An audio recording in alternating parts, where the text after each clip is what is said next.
Welcome to NIACC Rewind. I'm Chris Frenz. Coming up, we're going to chat with Jonathan Platt, our head soccer coach. But before we get to that, let's go ahead and take a look back at what happened in NIACC athletics this past week. The NIACC volleyball team dropped a 3-0 decision to Ellsworth on Monday. The Panthers won 25-23, 25-16, and 26-24. Sophomore Melissa Bisbee led the Trojans with 9 kills. NIACC plays at number 4 Kirkwood on Wednesday. Match time is set for 6:30 in Cedar Rapids. The number 22 NIACC men's cross-country team placed second at the St. Ambrose Fighting Bee Invitational with 66 points. NIACC was led by sophomore John Ross Tangi, who was 11th in the 8K race in a time of 26:37. In the women's race at St. Ambrose, freshman Hannah Palmeter recorded the second fastest 5-kilometer time in NIACC women's history with her 9th place finish in a time of 19:10. The NIACC women placed 5th at Saturday's meet with 174 points. The NIACC cross-country teams do return to action in the NJCAA Region 11 meet on October the 26th in Fort Dodge. NIACC dropped a 3-0 decision to Iowa Central at home on Saturday in soccer. The Trojans are now 3-8 overall and 2-6 in conference play. The NIACC men's soccer team returns to action Tuesday in a conference match. The Trojans also play Saturday at number 1 Iowa Western. Again, we'll chat with Jonathan Platt coming up next.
Welcome back to NIACC Rewind. Jonathan Platt is with us now, and John is our head soccer coach. And it's been kind of a tough week here this past week with Iowa Central, and then this week we have Marshalltown tonight when this is being recorded, and then of course Iowa Western coming up this weekend too. But Before we get into that, let's talk a little bit about the season. How has it progressed? How do you like where you're standing right now, or what are some things you got to work on? Sure. Yeah, I mean we've had a good season.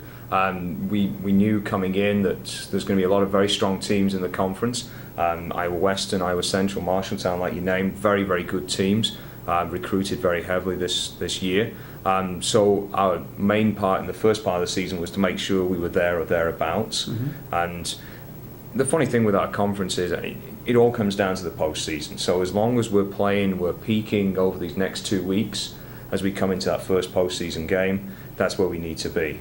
It's so amazing because we are talking about postseason now. You know, we're talking about in the first part of this NIACC Rewind about the Region 11 cross-country meet coming up here in Fort Dodge. I know Chris Brandt was on a couple of weeks and she was talking about getting ready for the regional tournament too. It's unreal how quick the season has actually gone. It's amazing how quickly it's gone. I mean, it seems 2 minutes ago when everyone was coming back in, it was the middle of August, it was 100 degrees outside, and now we're ready to go down and we've got the coats and the jackets and the hats ready. It's just an incredible turnaround for the season, but it's amazing how quickly it happens. Talk about this season too. This is your second full season as the head coach here as well. What has this process been like for you from the first season to the second season? What did you learn? What do you like? What are you doing different now? Sure. I mean, the first season really was all about stabilizing the program. With the rule changes that massively affected our recruiting strategy, it was a case of making sure we put the program on a solid base and said, we go from here. So the first year was a little bit, because of the timing when we recruited, it was a case of trying to get a team together as quickly as we could and really making sure the program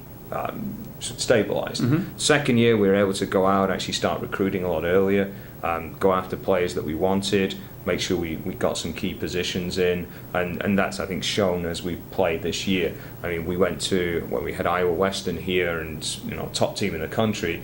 only lost 2-0 to them, played very well against them. I think that shows the progress from last year. Yeah, and a lot of times this is almost your first full season of recruiting because you came in late. I mean, it was like July when you came in a couple of years ago, but That's it. I would have to think that what you're seeing this year is only setting that base for more success in years to come. Correct. I mean, really what we're looking at again is another 5-year plan to really put into place a new recruiting strategy. I mean, we were starting to go that way with pulling in some of the best of the Midwest kids, but really we've had to reshape that completely. So we're looking at another 3-4 years to really get us back, hopefully, to where we were in the top 10 rankings. What do you have right now? Do you have a lot of, is it freshman dominated, sophomore dominated? What do you got in your team? Thankfully, at the moment, it's a nice mix of the two. Okay. We've got the 4 internationals that are sophomores, that are obviously making a big impression. We've got a couple of key kids that are coming in there. But it's also been nice that we've got a couple of very strong freshmen as well that have come in.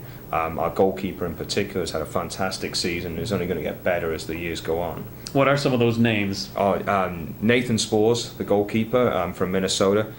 Great player so far. We've had Ben Hoy down from Solon, Skylar Capel from Waterloo.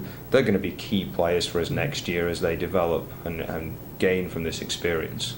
So let's talk about the regionals coming up, I guess. Right now you're in that 5th spot, if I'm not mistaken, Yep. 4-5. Is there still Yep. a chance to get the 4th or no? Potentially, depending on really today's result, but Okay. it looks likely if things play out probably as they have through the season, we'll end up in that 5th spot, which means we'll go to Iowa Lakes at their place to play, which I'll take that. Yeah. Beginning of the season, that's kind of what I was thinking we'd be there or thereabouts.